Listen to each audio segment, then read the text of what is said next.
Hello, welcome. This is the RNDM podcast. It's going to be a podcast where we talk to creative people in the Rec Room community, anything from builders and people who do art and people who do maybe YouTube or something. And today we have someone that does a lot of these things, which is the RCLman. You probably know him because it was actually the first YouTuber I met when I started playing Rec Room.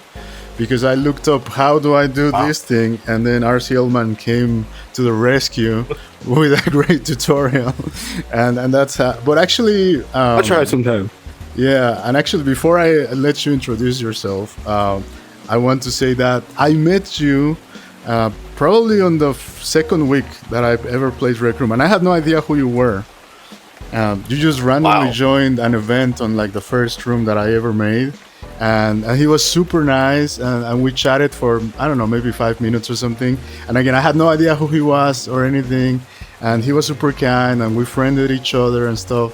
And then I looked up the YouTube tutorial, and I was like, oh, wait, is that same guy? And it was. So so that's a great... That's funny. But yeah, if you want to tell them, just in case somebody doesn't know who you already are. I mean, I feel like that was pretty good. I do YouTube videos, do tutorials. I mean, as I've said many times, trying to worm my way into other places on YouTube as well. So, but yeah, I mean, that's basically it. That's what I'm known for now, anyway. All right. And okay, so the first question, and this is probably the only straight question I ask everybody. How do you take your coffee? Right. Oh man, it may break your heart, but not a huge coffee drinker. No, not a huge if you drink coffee tea or something else, that's fine.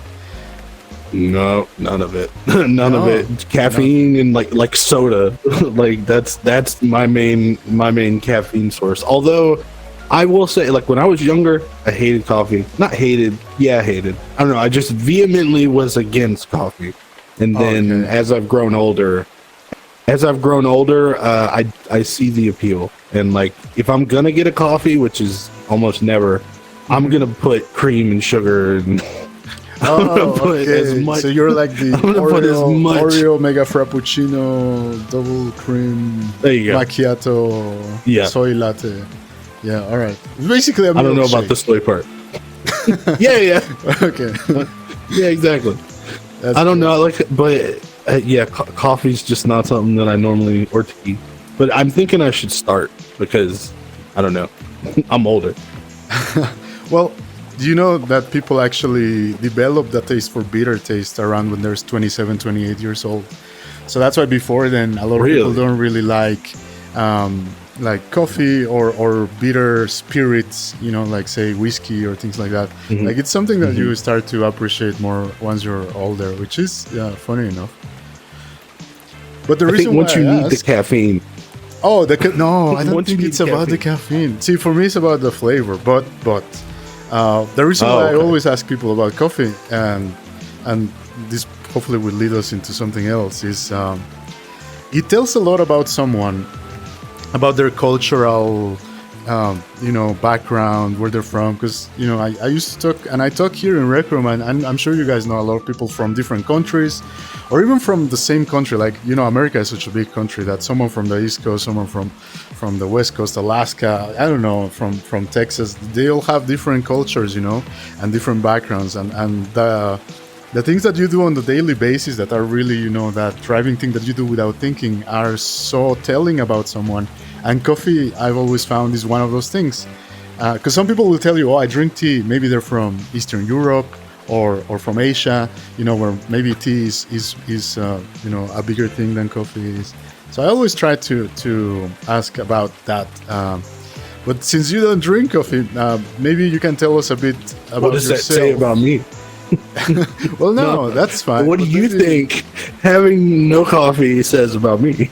I'm interested to know what it tells you. Because my brain is only focusing on negative things, basically. Well, I mean, you said you like soda more, and I feel like that's like the way you said that you get your caffeine out of soda is more about like you are thinking about what you're consuming in terms of like an energy drink, for example. Like I don't drink energy drinks, even though there's some that I kind of feel that they are actually tasty, but I don't think I like need them. And when I drink them, I don't feel this like thing where people say like, oh, now I can go to sleep because I drank a energy drink at 8 p.m. It's like I can actually drink a coffee with milk like at 11 p.m. and then go straight to bed and fall asleep. So to me, Wow. maybe because I consume caffeine on such a regular basis, like it doesn't really do much anymore. So it's more for like the taste and the thing. And maybe it's like Gotcha. a necessity at this point. I don't know. but to you, it's more like you are like a more conscious person about the kinds of things you ingest and probably the quantity. So you would be, like, oh, I can't have this after 6, or these kind of things. That only happened probably, I would say, like 2 years ago. That's probably when that started. Because otherwise, I was kind of the same. Like, yeah, if I had an energy drink before I went to bed, I wouldn't be able to go to sleep. But that seems, at least to me, that seems kind of normal. But as far as like what I'm consuming and exactly what time I'm consuming and caring about that probably only started like 2 years ago. Like now if I have an energy drink, let's say I stayed up late for some reason and I had an energy drink in the morning before I went to work or something. That energy drink, at what time? 12 o'clock, not 12 o'clock, it's too late. Let's say I'll get anxiety. I will feel anxiety in my body later on in the day. Oh, good. And that has never occurred. Sorry.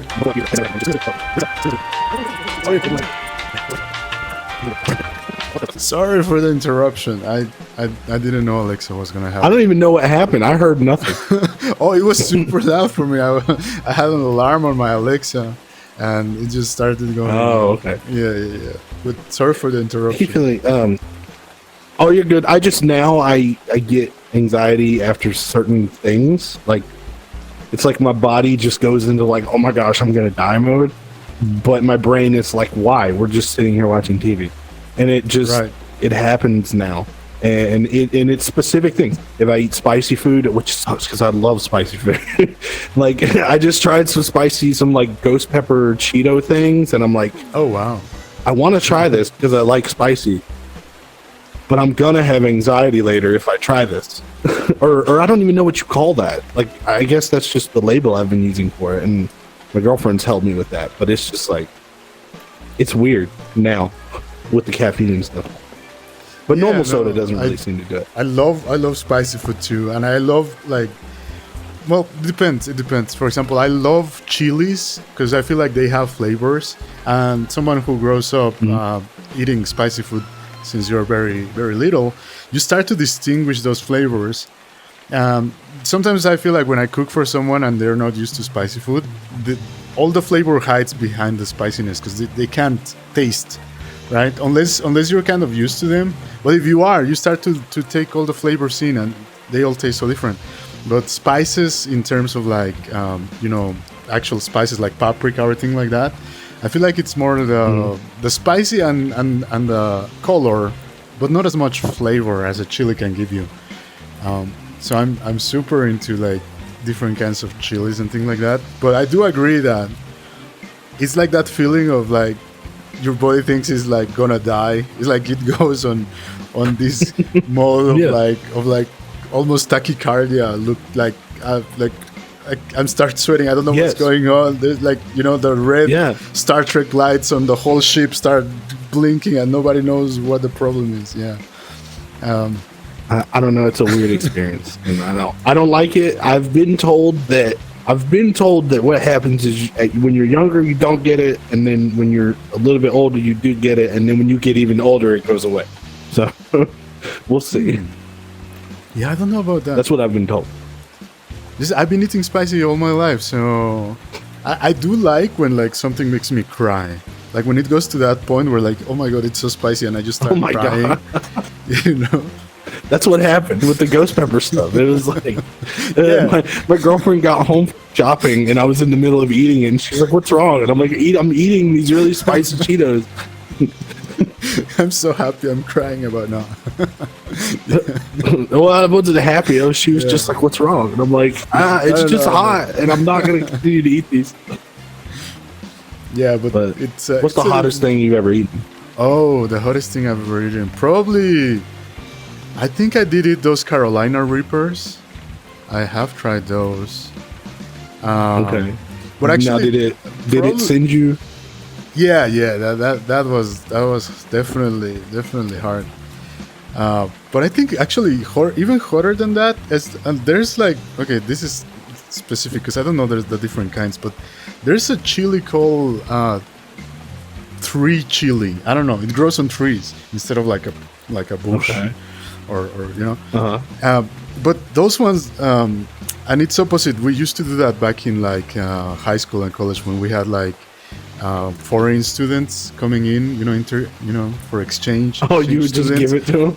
We would have fairs, and there would always be some group that would make like this table of like test how much chili you can eat, and like the foreigners would come, and they wouldn't pick like the big bell peppers or the jalapenos, or they would choose the tiny ones, right? Because they think, oh, tiny chili, but it's the opposite. Like the bigger the chili, the less spicy it is. Yeah, And the smaller exactly. the chili, the more dangerous it is.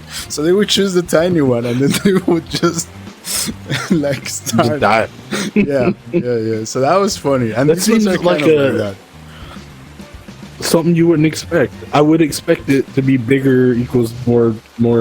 It's like a hazing sort of, in a way, even though it's self-imposed. It's like You know what I'm saying? concentration, Or do you know what- I guess. I don't know how that works. But Gotcha. we have a phrase down But, here that is called tiny but spicy. Because we're short people. Tiny but spicy. Okay. Never heard that before.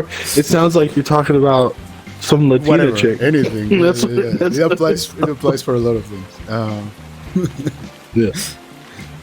So it's like it's It got a applies kick, for a lot of things. Okay, I understand. But yeah, I tried. They have, not only do they have the ghost pepper, it's like a limited time Cheeto thing. It's like Right. they have ghost pepper one and Carolina Reaper one. The Carolina Reaper was so much better. Not better, not as hot.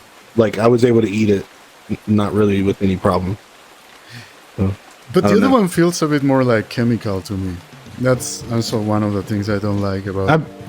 yeah, I can see that. Like it's powder on Cheetos, at least for what I'm eating. I don't think I've actually eaten the actual pepper. I'd probably die if I ate the actual pepper. Like, Yeah, it's I can't almost worse imagine because that. of the seeds. Oh my god. Yeah. because of the what? The seeds. You What know did when you you when you take a chili and Oh, you the take the seed. seeds. I thought you out. said a bad word. No, the seeds inside the chili, right? So if you have a jalapeno, Mm-hmm. if you take the seeds away and then chop them up, they're gonna be way less spicy than if you leave the seeds and then chop it up. Huh. So there's more spice in the seed. In the seeds, yeah, the seeds are what makes them more spicy. So if you make like salsa and you leave them with the seeds in, more spicy. If you take them out and then make the salsa in the blender, less spicy. Yeah, Okay, I didn't know that. Now I know. there you go. One little tip. You sound like you're a chef almost. So you're a chef and an architect. Right. Okay. And a do rec you, room guy. Do you like cooking? Oh no, not really. I think I. Hold on one second. Sorry about that. So do I cook at all? No, not really. I mean, I wish I was more into it, but no. I mean, I feel like my coffee choice, my food choice is just like, it's horrible. It's just like fast food or something that's really easy to make, easy and quick. Nothing. All right. Nothing too time consuming. I would like, and I've told my girlfriend this before, I would like if like we made meals together. I just think that would be fun. I feel like me and her would just have fun doing that. Yeah. See, that's I ask because that's a common thing a lot of times amongst, especially architects, I find, but also just designers or creative people in general. But with architects, I feel like and I will translate this to Rec Room, and this is why I love building rooms in here, is because in architecture everything takes a long time, right? You design something, by the time it gets built, it might be years, at least a few months, like half a year, I don't know, but usually years for big projects. But cooking is something where you have a clear plan that you can kind of change around depending on your own taste, and it's about putting things together in an order. And for architects, it's a lot about like, I want you to like it. It's not, I don't cook for myself.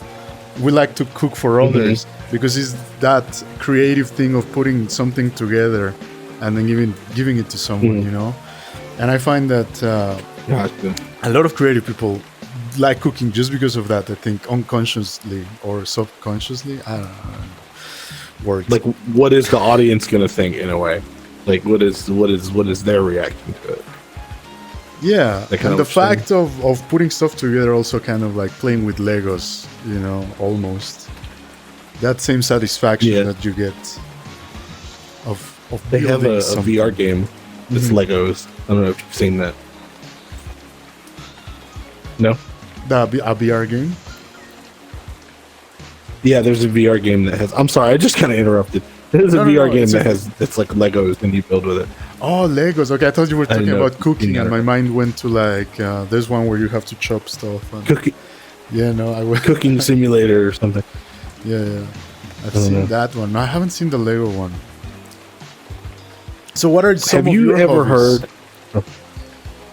Man, honestly, I feel like that's been a question I've been asking myself a lot lately. I don't know. It might go a little too deep. I'll try not to, but it's just, I don't know. I just felt like I was reading some book about building audiences or something like that, and it was like, what would you tell your friend that you were doing? Like, if they were, if you were just going to catch up with a friend you haven't spoken to in a long time. And I tried to think of something that wasn't YouTube, because that's basically kind of like all I concentrate on. And there wasn't really anything else. And so I've like I said, I've kind of been questioning that. Like, what is it that I like to do outside of YouTube or outside of, whatever. Is YouTube your full-time thing? Or do you still have a job or something else? I still have a full-time job. I just switched jobs recently. This job seems to have freed up a lot more time to work on YouTube, which is really cool. So that I'm not full-time. I don't All right. produce. So still enough kind of volume. like you managed to somehow get your hobby, which is to make YouTube and try to build this, community around your videos and you being in Rec Room. But it got to the point where maybe it went from hobby to almost like a bigger something, right? Like, it's not your full-time thing, but it's almost there, let's say, in a way, for you as in terms of like how you think about it. Or because you're kind of mixing business and pleasure in the sense of like you have fun and you like doing it, but you still probably put a lot of thought into it, put a lot of effort into it. I do put a lot. Right? So it's a bit of both.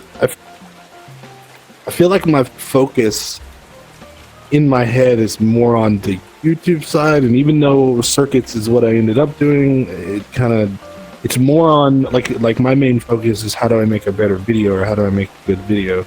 That's way more interesting to me than circuits, to be honest. So you like video production more than yeah. Oh. Yeah, I think I would like. I think I would like to, like I was saying earlier, like branch away from circuits, because it's. I think I would have a lot more fun if I was doing. I guess I've that's something I've been trying to find out. What is it that I would like to be doing different? Right now, I kind of feel like cinematic stuff. Like I'm watching a lot of movies, and I'm like, what if you could make that shot in Rec Room or recreate that scene? Right, there's people who do like literally trailers, right? Like recreation of trailers. There's even the video contest and everything. Yeah. In the last video, it was like exploring a bunch of different camera angles, like attaching one of those streamer camera points to a car, so you can make like a chase scene, or do like a just doing stuff like that. So I'm a little more interested in that, and I'm trying to figure out how to get there, but also how to make the tutorials less, not tutorials, how to make the videos more entertaining and less tutorial. Well, I think they already are quite entertaining. I don't know. People have told me mine are. Well, I think the difference is that yours are like nicely packed together and edited, and mine are like 30, 40 minutes snooze fest. So in comparison, if you get the right viewer, then that's fine. Somebody who actually wants to learn that, and will sit there, and go through the entire thing. But how many people are on YouTube who are saying, I'm going to sit down and watch this 30-minute video to try and learn this thing? I mean, some people are, It's just, if you can see by the numbers, it's far less than like somebody who wants a quick, like, boom, boom, boom, boom. Yeah, just but I get comments all the time. I see that on shorts now. Like, people don't even explain. It's just like, grab this, then you plug it like this. Boom, done. Never tell you how it works, what it does, really, or nothing. It's just like you. My most popular short is like that. It's like it's like how do you make something follow you? It's the easiest thing ever because I made the invention. So it's like how do you make something follow you? Get this invention, attach your monster, boom, and it's like it's not a tutorial, but if your goal is to just I want something to chase me, then it gets the job done, and it's fairly easy for you, which is kind of the point. Yeah, so I feel again, like if you get the right viewer, extremes, right? Like the super quick, this is not a tutorial short, and then something like mine, which is like I'm gonna go in depth and try to teach you something, and then you are kind of like good in between the middle, and sometimes do this and sometimes do a bit of you kind of bounce around both edges, and I feel like that's a good space, at least for me as a viewer. I do find your videos really well paced out. That's awesome to hear. I mean, I don't mind if you mind, or do you mind if I ask you a question about that? No, go ahead. I mean, we're here just to talk. Is there anything that you would do differently or better, like to my videos? Any criticisms of them, or anything specific you can think of? Or is there anything? I mean, it's probably been a while since you've seen anything. No, so. I've seen some even recently. I saw the one of the. Because, see, a long time ago, because I stopped playing for a few months because of real life stuff.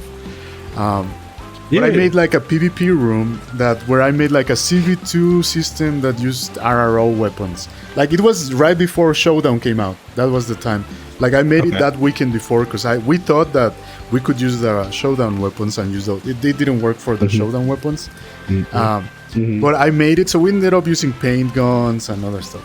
But just a CV2 PvP system, goodbye CV1. And then just the other day, I saw your video about the CV2 thing, and I watched through it, and I was like, that's so funny because in the end, that the simplest option is always going to be the better option, right?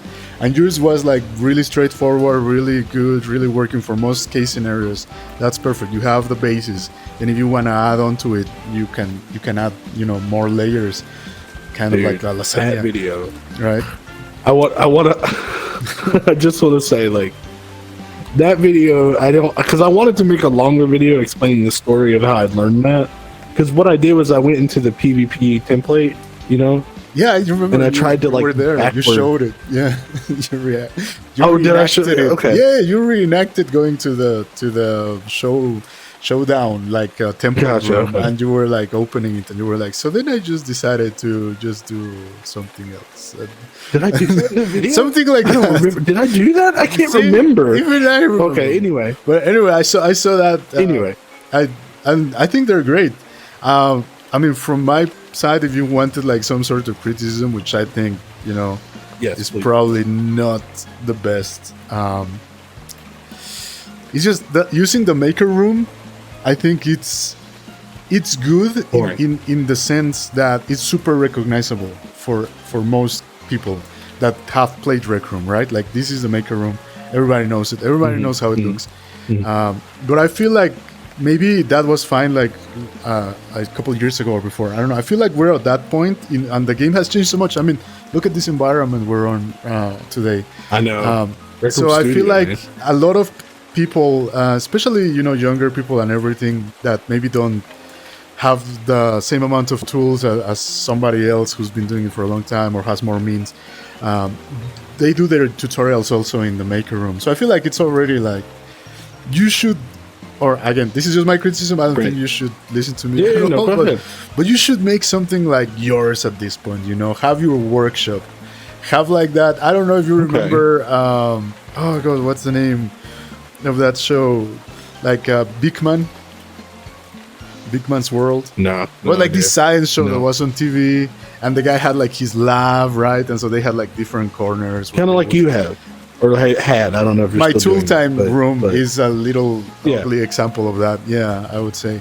But I feel like that would it's the same idea. I feel like you should brand it more now. Like you're at that point where you should just put the name out there and be like, this is my room. This is my lab. This is my workshop. I don't know whatever you want to call it. Okay. And move away from the. That I've kind of got that. I have to make it look a little prettier, but I have a room. Mm-hmm. Can I tell them to use my code? Yeah, go ahead. Okay, so I'm verified in Rec Room, and I have the check mark. You can't see it. You can support me. Use code RCL. He paid $8 the for room the check mark. It's not true. No, I didn't pay. I earned it. I earned this check mark. Anyway, the room, my main like clubhouse room, like you have, and I feel like I've been gravitating toward doing what you're saying. I have a room called Use Code RCL1. That's the name of the room, and and in that room, it's kind of where I think that may have just pushed me over the edge to like use that room specifically for that stuff. So it's kind of what I've been doing, but I've kind of been like half-assing it. So I think that might be a better option. It's like a recognizable place. People can go in there and see. I have stuff displayed, like if you want, this is the circuit for this, and here it is, and blah blah blah. And so it's like a good place, I think, to have like that. Yeah, like you said, like a good central place. Maybe we need to make it look a little prettier, but right. And I it is actually mostly blue room. Oh, that's what it is.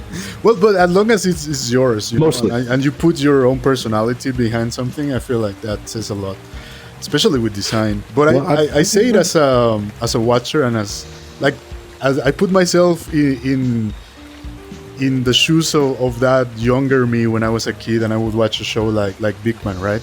And I could imagine like if I would watch this on TV, and then I could go to the Big Man's lab and just like have interactable things, and on my own. Yeah. Like after watching the show or something, I would have loved that. And I feel like now we have the freedom to offer people that, right?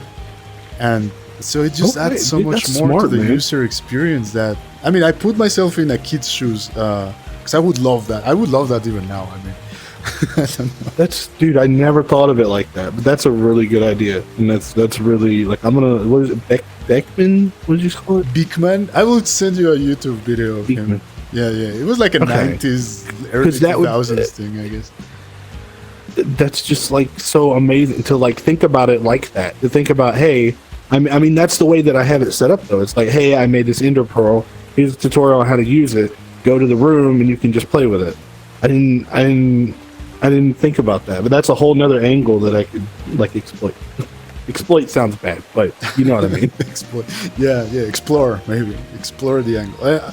Explore. Explore. Cut that. I feel like sometimes we as room builders or creators or whatever you want to call people in Rec Room that do this kind of thing, like we care a lot about the spaces, right? And a lot of people who play and don't make anything, they like being in virtual reality because of the spaces that people make, because of like the being able to be with someone on 3D and interact with things and all this stuff. So like offering these spaces up and having them open. So like this room, right? I made this room for myself because I wanted to make this room. But if you're out there and you want to record something with your friends or something, this room's right here. Use it. It's free to use. It's public. There's nothing. There's no buttons. There's no donations. There's nothing. Just go ahead and please have Is a this go. public? Yes, it is. Is this public? Hold Yeah. on, wait. I don't know if you can. You see my watch? You probably can't see my watch, can you? That's the name of the room. Yeah, I Hold can on. see your watch. There we go. That's the name of the room. Go there, and then this man down here. Where's he at? Let's go. Just subscribe. There you go. Yeah, so there's these two. I mean, at least for me, right? Like, I'm not somebody that makes a profit out of making these things. Like, I wish I would, in a Really? way, be able to support myself from doing things, right? No, I haven't made any tokens from Rec Room since the Solstice contest that we placed top 5. So since How last have year. you not made any tokens whatsoever? No, I mean, I have made No tokens invention. little bit eventually, but like I haven't cashed out since that contest. Oh, you're talking about actual money. Yeah. Yeah. Okay. Have you ever I've made cashed some out? tokens. Yeah, I have. I cashed out the last time when I did that contest, and we had top 5, so I got like $200 or something like that. Yeah. Or okay. I've never cashed out, but I've also not really super. I feel like if I put a lot of effort into it, like if I made the specific conscious decision to make a room and push it and do stuff, I feel like I could probably get to the cash out point, but I don't really like focus on it. So Right, you don't really because- focus on it either.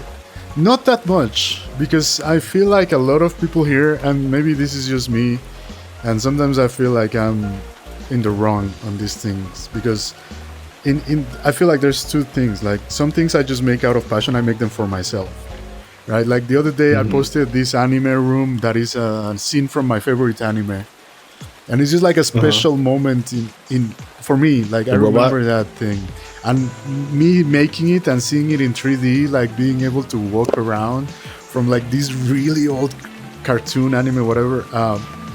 It blows my mind that I'm able to do that in my lifetime, right? So I make those for me, and I don't monetize them. I don't do anything with that. In reality, they're for me. Like, I'm not trying to please anybody else. If somebody else likes it or loves it, I'm super happy about it, But the main audience is literally just me. So I put stuff out there for fun. Okay, you're making for yourself. Passion projects, yeah. But I, at the same time, I do wish that, like, because a lot of builders focus more on the profits, right? So they'll make like a cookie clicker, or how far you can throw a frisbee, or all these things. How far you can jump, all that stuff. Yeah. So and I mean, you cannot tell me that you enjoy those things and be like honest about it. I feel like we gotta be a bit honest about things. It's fine to make a profit For a little bit. maybe. You Yeah, can maybe. enjoy it. For a Yeah. little bit. but the guy who made it, sustain. he's not making it because he loves cookie clickers. He's making it to make a profit, right? And again, there's nothing wrong with that, because I do feel like people who are creative and people who build, this is a platform, and if I made like a little game in Unity and put it up on Steam, no one would see it, no one would buy it, even if it costed like $5. But Rec Room gives us this opportunity as creative people to bring something to life, and then they already have the audience of millions of players that, with some luck or something, might be able to find your work, right? So as creators, that's a good thing. So we put things out there, but like, again, like, for me, it's like I'm always dancing in between this.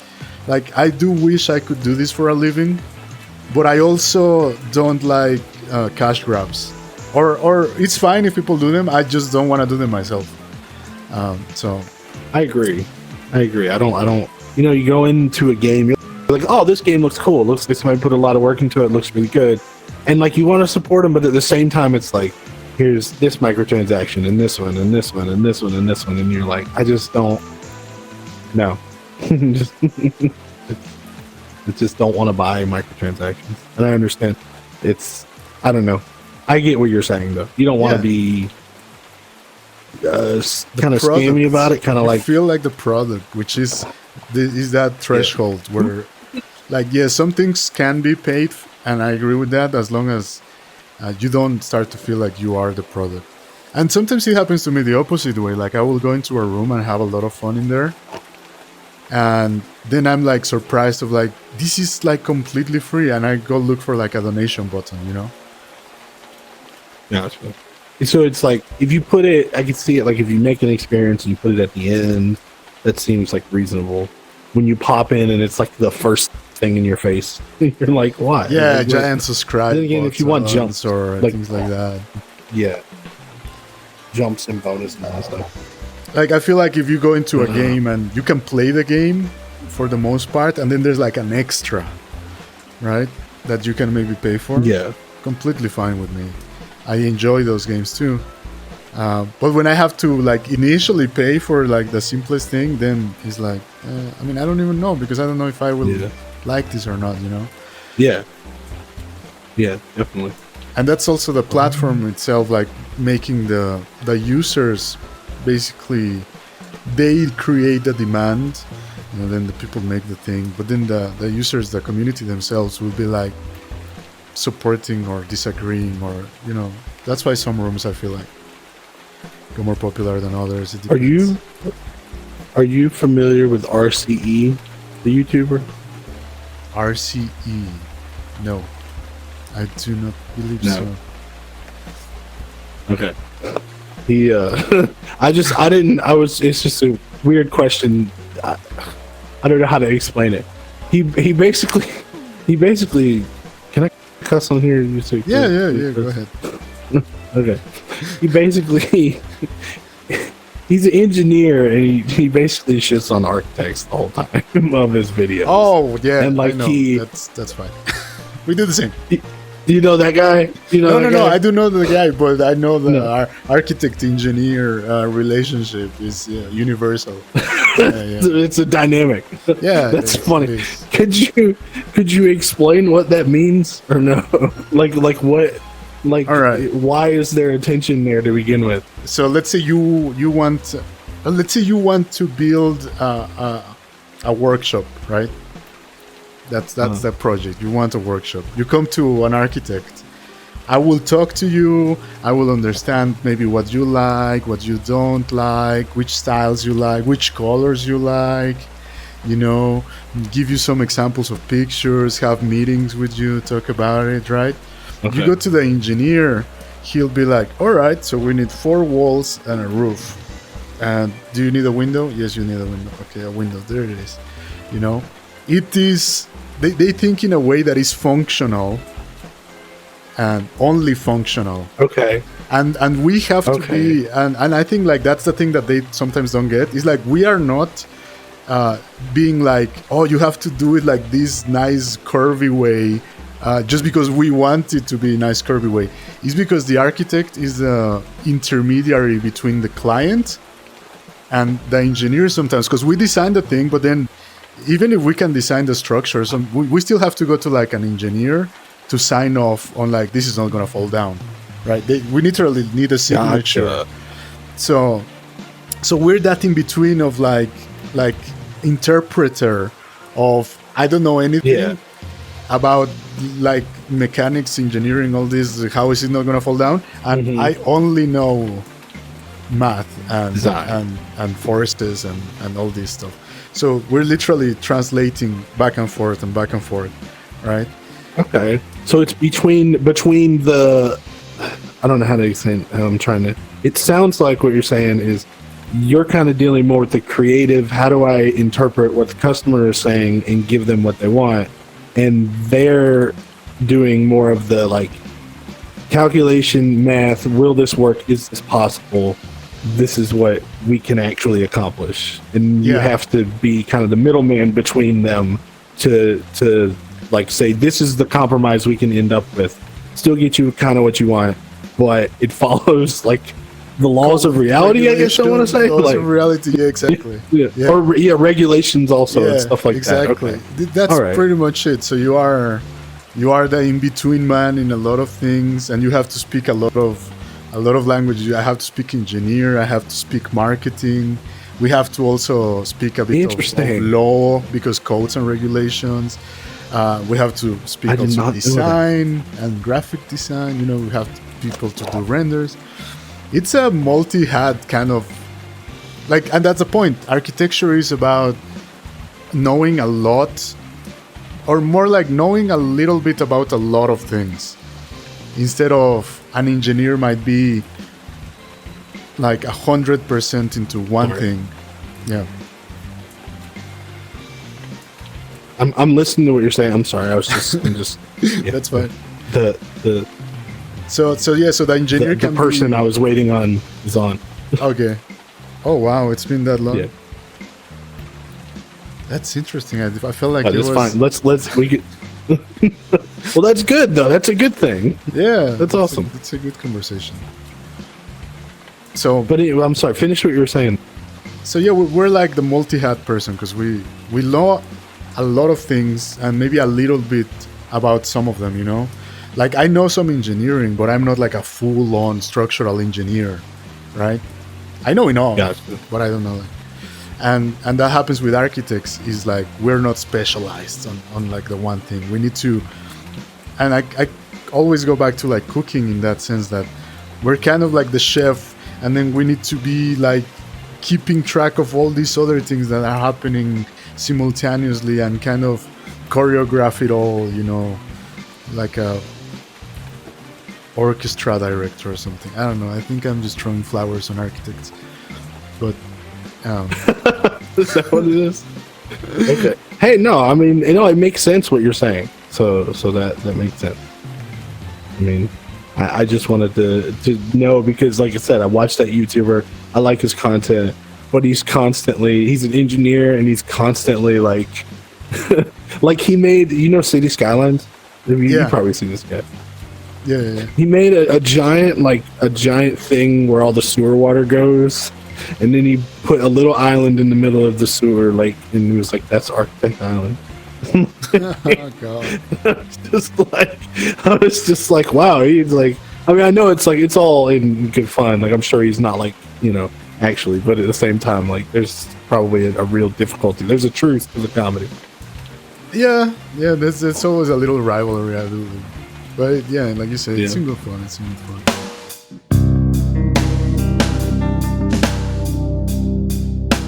So we changed spaces. It's scene change. Yeah, the scene changed. Sorry. We came to this room that is going to be published this Saturday. I don't know if it's public already when you see this or not, but we changed spaces to this new room. And I was about to ask you, what was it that got you started or interested in playing VR? And maybe which game was it, or what was it that literally was like, I need to get a headset just to see that?